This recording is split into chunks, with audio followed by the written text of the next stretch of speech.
Bienvenue sur ma chaîne. Aujourd'hui, je vais vous expliquer un film Netflix intitulé L'homme de Toronto qui est sorti cette année 2022. Le film parle d'un cas d'identité erronée qui oblige un entrepreneur maladroit nommé Teddy Jackson à faire équipe avec un assassin notoire connu sous le nom d'homme de Toronto dans l'espoir de rester en vie. Pour le savoir en détail, regardez la vidéo jusqu'à la fin, mais avant de commencer, méfiez-vous des spoilers. Faites attention et j'espère que vous apprécierez la vidéo. Le film commence avec Teddy Jackson essayant de faire une vidéo faisant la promotion de ses activités de fitness. Il est directeur des ventes dans une salle de sport. Il a des bandes élastiques, un survêtement et sa tentative de boxe sans contact, mais tous sont des échecs et ses vidéos promotionnelles se révèlent n'être que des échecs maladroits. Quelque part dans le désert, un assassin surtout connu sous le nom de l'homme de Toronto, également connu sous le nom de Randy, arrive dans une cabine où un homme l'attend pour interroger un suspect. Le travail de Randy consiste à torturer les gens et obtenir des informations sensibles et classifiées de l'homme de Toronto. Intimide le suspect en racontant son histoire d'origine. Il dit au suspect que quand il était enfant, il vivait avec son grand-père. Un jour, un ours l'a attaqué, lui et son grand-père, mais lui seul a survécu et il a été très fort depuis que Toronto s'apprête à tailler le suspect avec un couteau chaud. Mais l'homme devient terrifié et donne rapidement les informations qu'il veut. Il donne à Toronto un nom et une adresse d'une personne. Toronto termine son travail, prend son paiement et part. Après le départ de Toronto, le suspect est tué par balle par l'homme appelé Toronto. D'autre part, Teddy et sa femme Laurie se réveille. Laurie a demandé à Teddy ses plans pour l'emploi actuel et lui dit de les reconsidérer. Teddy dit à Laurie qu'il va pitcher un nouveau projet à son patron qui lui redonne espoir et lui remonte le moral. Teddy s'apprête à fêter son anniversaire avec sa femme Laurie. Bien que Laurie l'ovesse Teddy, elle est consciente de sa réputation de foutu au point que ses collègues se réfèrent à une erreur comme des trucs de nounours. Il organise une escapade romantique dans un Airbnb, mais à cause d'une situation de teneur bas, Teddy ne peut pas tout à fait comprendre l'adresse donnée. Teddy va travailler et en se rendant au gymnase, il distribue les dépliants pour le gymnase aux piétons qu'il traverse. Il arrive au gymnase et rencontre son patron Marty qui est ennuyé par Teddy parce qu'il a imprimé des dépliants pour leur salle de gym sans adresse ni numéro de téléphone. Alors que Marty aime nounours, il n'a pas d'autre choix que de le virer. Toronto rentre chez lui et commence à préparer son petit déjeuner lorsqu'il est contacté par son gestionnaire. Bien que Toronto veuille juste se détendre, le gestionnaire lui dit que le prochain contrat il a fait la queue vaut 2 millions de dollars. Teddy et Laurie arrivent au spa où ils la soignent pour leur anniversaire. Après l'avoir déposé, ils se dirigent vers ce qu'ils croient être l'Airbnb basé sur la réservation il a imprimé en raison d'une mauvaise interprétation. Ils se retrouvent dans une cabane où Toronto est censé atteindre sa cible. Les voyous de la maison amènent Teddy au sous-sol sous l'impression qu'il est l'homme de Toronto. Alors que Teddy se rend compte qu'il s'est attiré des ennuis, il tente de calmer leur otage, mais l'homme est terrifié et finit par donner aux voyous les informations qu'ils veulent. Quelques instants plus tard, une grenade flash est larguée dans le sous-sol et des agents du FBI ont pris d'assaut la maison, appréhendant tous les hommes, y compris Teddy. Teddy est interrogé par deux agents qui reconnaissaient qu'il n'est certainement pas l'homme de Toronto, mais les agents ont besoin de l'homme de Toronto pour les aider à appréhender l'ancien colonel vénézuélien Sebastián Marín.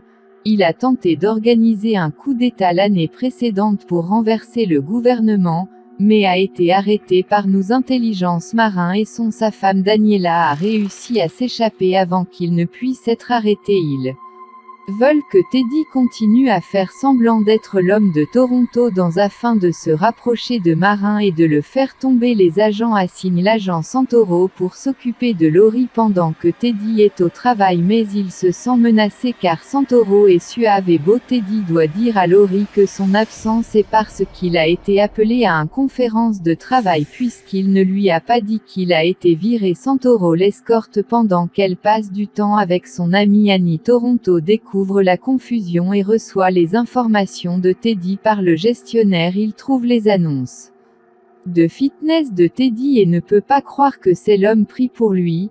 Il traque Teddy alors que les agents l'amènent à rencontrer Daniela au lieu de rencontrer Marin. Daniela demande à ses hommes d'emmener Teddy avec eux dans un hangar. Toronto force l'un des agents sous la menace d'une arme à les suivre. Teddy se retrouve sur un avion en direction de Puerto Rico. Toronto s'infiltre dans l'avion en vol et se révèle être l'homme qu'il recherchait bien qu'il croit toujours que Teddy est le véritable assassin. Toronto puis fait ses preuves par qu'il les hommes de ligne Marin et devant sauver Teddy après qu'ils aient failli tomber tous les deux de l'avion.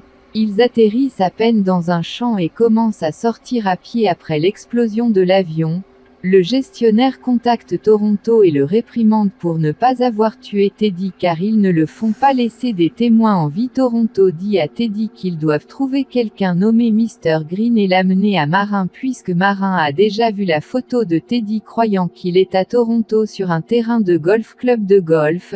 Il reçoit un appel du gestionnaire et lui propose un contrat pour s'occuper du désordre avec Toronto. Miami accepte et utilise ensuite son club de golf comme fusil pour tuer l'autre golfeur qui a été témoin de la scène. Toronto amène Teddy à une convention technologique où ils trouveront Monsieur Green. Il entraîne Teddy sur la façon de faire semblant d'être lui de manière convaincante afin qu'il puisse trouver Green. Teddy est amené dans une pièce avec l'un des hommes de Marin pendant que Toronto lui parle via un écouteur.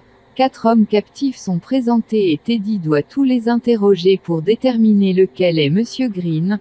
On lui donne des couteaux comme méthode de torture pour les faire parler, mais il coupe accidentellement l'un des hommes sous son œil, ce qui le fait saigner malgré que Teddy essaie de se retenir.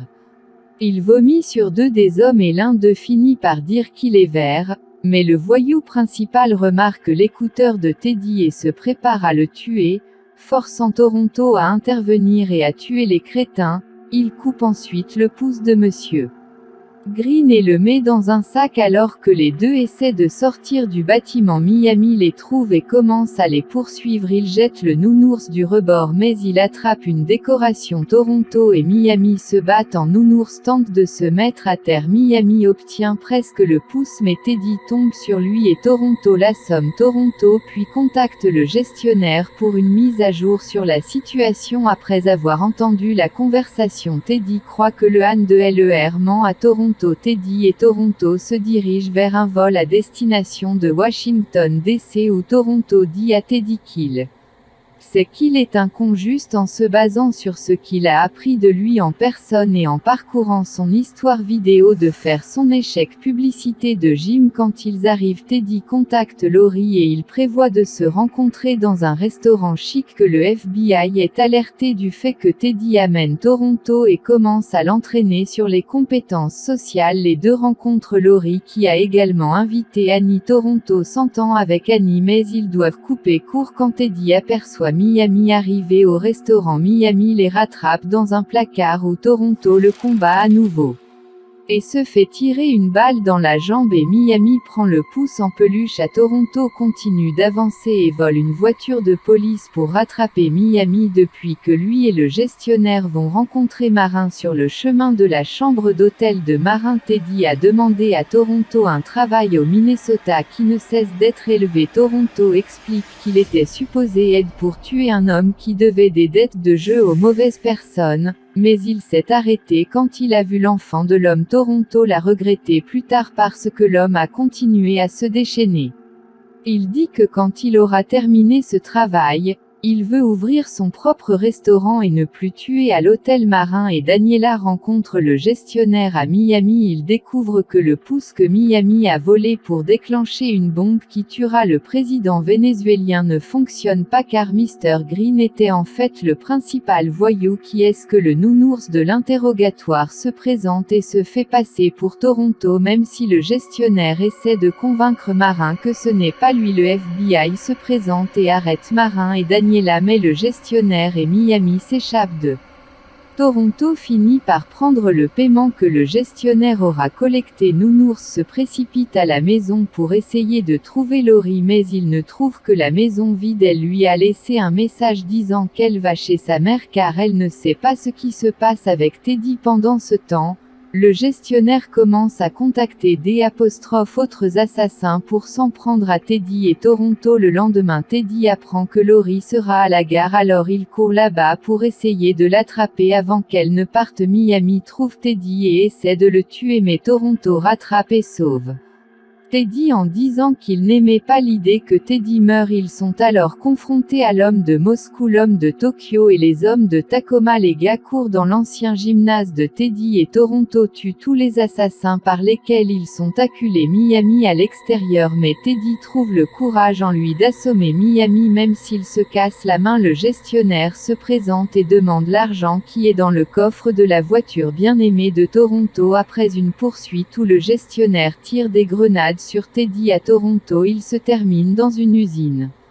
Le gestionnaire coince les deux sous la menace d'une arme, mais Teddy tire un levier et laisse tomber le gestionnaire dans une cuve bouillante où elle brûle à mort. Toronto permet à Teddy de prendre sa voiture pour rattraper Laurie. Teddy le fait et s'excuse auprès de Laurie de lui avoir caché des choses et ils se réconcilient. Puis la voiture de Toronto est labourée par un train parce que Teddy l'a laissé sur les voies, faisant s'envoler tout l'argent, puis Teddy se fait tacler par la police un an plus tard. Teddy et Laurie attendent un bébé. Toronto a ouvert son restaurant et sort avec Annie. Teddy sans contacte l'entreprise de gym de boxe a décollé, mais Toronto veut toujours tuer Teddy pour avoir détruit sa voiture et le film se termine ici. Pour regarder plus d'explications sur ces types de films, cliquez sur les vidéos sur votre écran et n'oubliez pas de me faire savoir ce que vous pensez de la vidéo d'aujourd'hui dans les commentaires ci-dessous. Veuillez aimer la vidéo et vous abonner à ma chaîne et appuyer sur l'icône de la cloche pour ne pas manquer toutes les nouvelles vidéos et enfin je dirais restez en sécurité, restez bien et merci d'avoir regardé.